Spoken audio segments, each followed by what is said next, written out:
So you want to become a full-time board game designer? Well, so do I.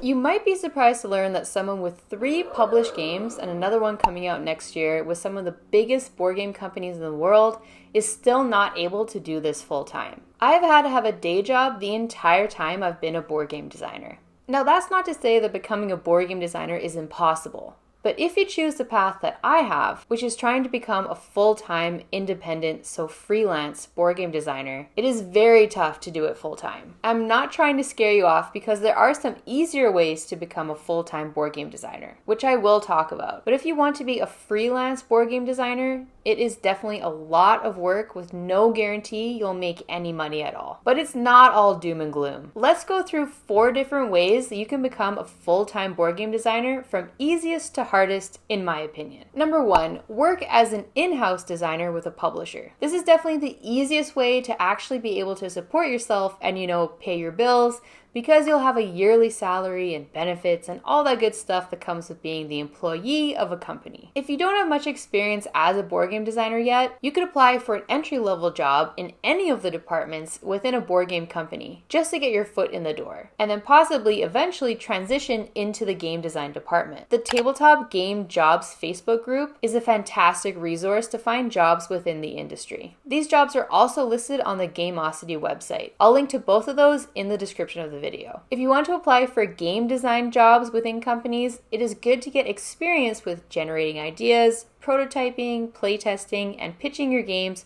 so you can speak to your experience working through that cycle. I made a YouTube playlist called New to Board Game Design, Start Here, which includes a curated list of some of my videos that will provide a good jumping off point for anyone starting out in the industry. These videos should give you a good understanding of what it takes to become a board game designer and will help you gain the skills that you will need to land a job within a company. I spoke with my friend Erica Hayes-Buuris, who is a fantastic designer and is the design lead at Spin Master Games. Before she was at Spin, she was a freelance designer like me, and some of her games that were published when she was independent include Boss, Kodama 3D, and Roar King of the Pride. Since joining Spin, she has worked on games like Disney's Robin Hood, Sheriff of Nottingham, The Dumb Ways to Die card game, and the upcoming Harry Potter Hogwarts Magical Mayhem 3D game. I asked Erica about the pros and cons of working as an in-house designer, and this is what she said. Pros: working on cool licenses, seeing things on Target shelves, getting to design things that are often a player's first exposure to a mechanic. Cons: you're exclusive to that company, no outside contracts, and can only design games within the publisher's complexity level. Turnaround time can be quite fast sometimes too. I also asked her about the process of getting her job at Spin, and this is what she said. As for getting a job in-house, at least for me, it was showing the range of work that I was capable of to a variety of publishers. This means that I had quite a few publishers that could act as references for me when the Spin opportunity came up. I had shown that I could make everything from kids games to combat minis games. I only applied to 3 full-time gaming jobs ever, and one was actually video game adjacent. The bigger issue within full-time is how often jobs with reasonable salaries become available within the hobby. Might be why when I did find a full-time position, it was actually within mass market and not hobby. So there definitely are a lot of good things about working as an in-house designer at a company. But the main reasons I have not pursued this path are what Erica touched on. Number 1, most companies won't let you pitch to other companies. You can only design games for them, which I find quite limiting. Your name will most likely not be on the front of the box or credited anywhere on the product,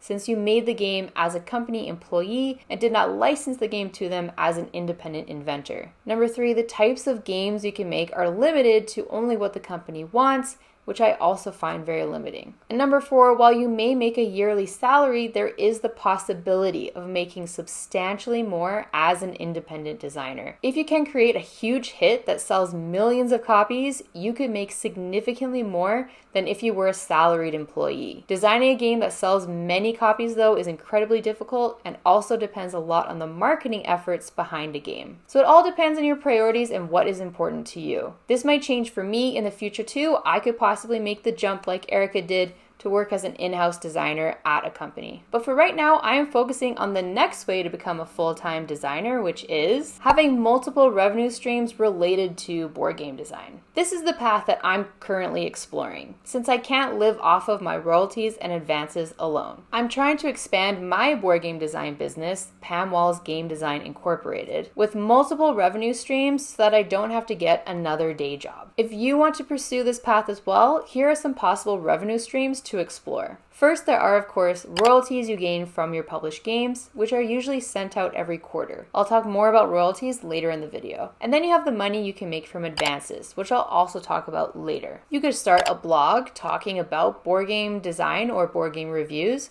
or maybe a completely different topic. You can put ads on your website and potentially gain income from those. You could also include Amazon affiliate links to products and get a small percentage if someone clicks on the link and then buys the product. You could also start a YouTube channel like me, which so far to date has earned me $0. But if you're willing to consistently create and upload videos on a weekly basis for a year or 2 or 3, you could eventually monetize your channel and earn income from it. I recommend watching videos from Nate Black, Ali Abdal, and Grow Your Gaming channel about how to get monetized on YouTube. I'll share links to those channels in the description. Once you are monetized, you can activate YouTube memberships, earn money via super stickers and super chat on YouTube streams, and eventually receive income from the ads that are played during your videos. You can also explore other options like Patreon, where people can support you so you can focus on creating games. It can definitely be tough to make a significant amount of money on Patreon without providing quite a bit of value to your patrons. People likely won't give a monthly donation just to support your board game design endeavors. They want exclusive access to members-only videos and live streams and so on. You can explore other forms of passive income as well that are not necessarily related to board game design. These will generate income long after you've done the work to create the product. For example, if you create a digital product like an e-guide or a downloadable template, once you've made it, you no longer have to do any work or upkeep on it. It just sits there and people can buy it whenever they want. Some interesting digital products I have seen people create are Notion templates. I don't know a ton about Notion, but it seems it's a project management or organizational tool that a lot of people use, and anyone can create templates for it, which people can then buy to download. You could also create a class on Skillshare. If there's a topic you know a lot about, you could consider making lecture videos and putting them up on Skillshare. You would then earn money from views of your videos. Another interesting option is creating a digital product like a guide to something you know a lot about. Like some travel influencers will make digital guides about travel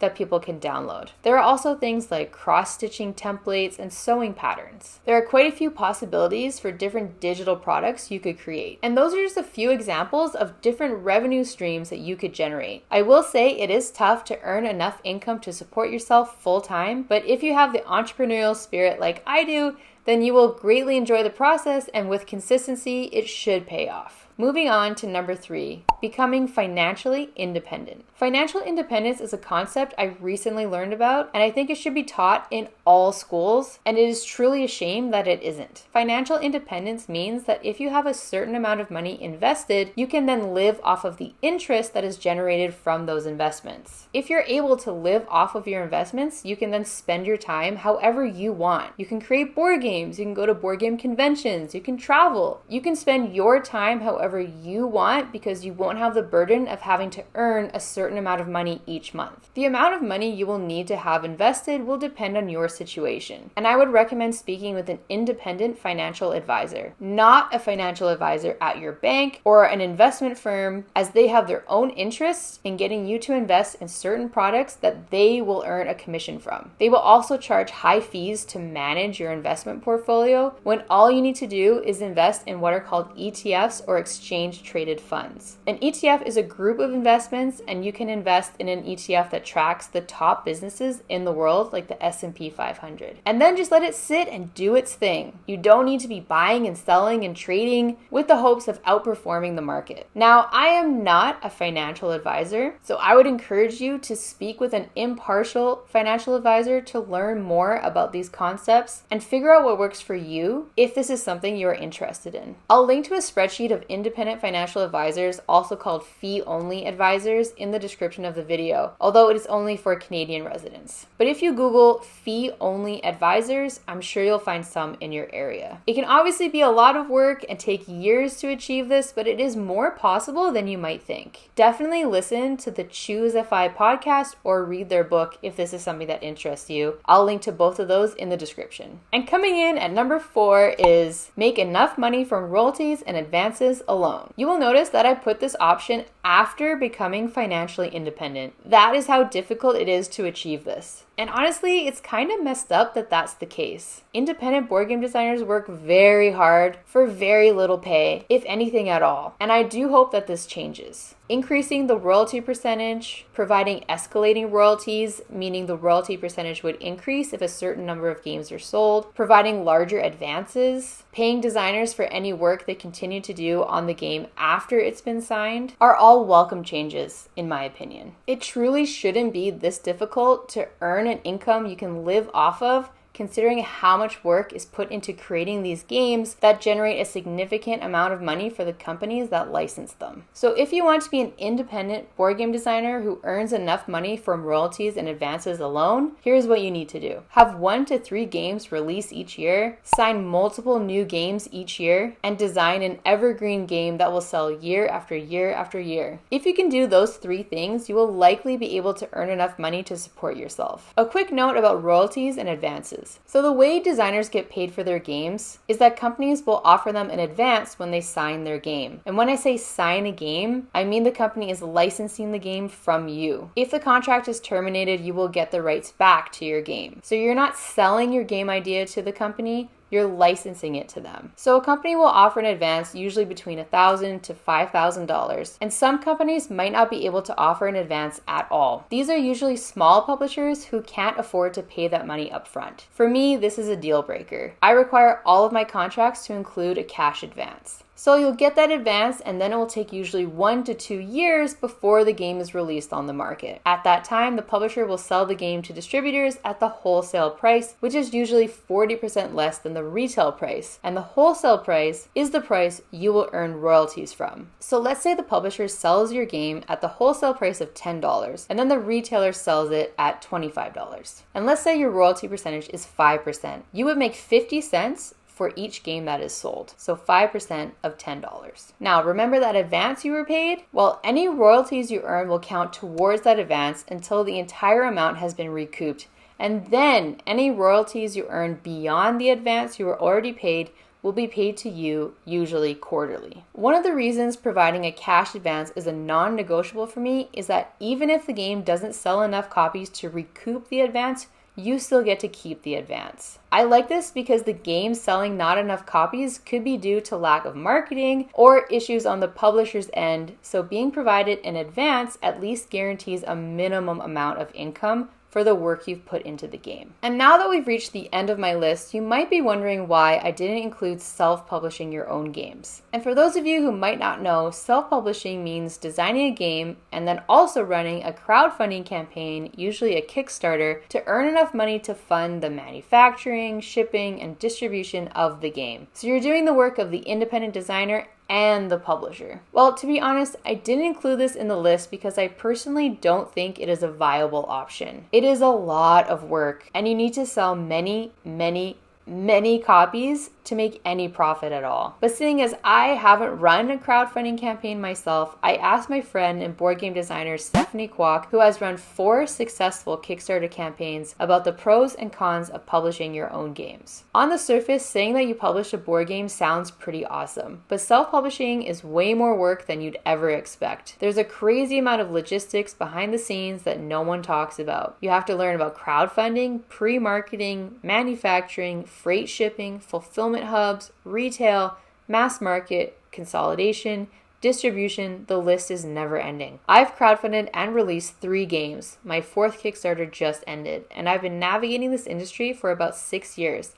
and I'm still learning new things every project. You have to be so passionate and committed. It's basically like having a full-time job that doesn't pay you. I know many designers want to maintain creative control over their games and see self-publishing as a way to achieve this. But I would caution you that there is a significant financial risk to running a Kickstarter campaign with minimal potential financial gain. If this is a route that you want to take, definitely check out Jamie Stegmaier's blog and book about running a crowdfunding campaign. I will link to those in the description. Now, I know that was a lot of information, but you can see that the business side of things interests me a lot. Let me know if you found this interesting as well, and if you want to see more videos about these sorts of topics in the future. I know the fact that it's really tough to do this full time can be really daunting, but if you love board games and you enjoy the creative process, then it really is all worth it. And hopefully things might change in the future to make things a bit easier for independent designers to support themselves while they work to create games that millions of people enjoy. If this video was helpful for you, I hope that you like and subscribe. Follow me on social media at Pamel's Game Design, and I'll see you in the next video.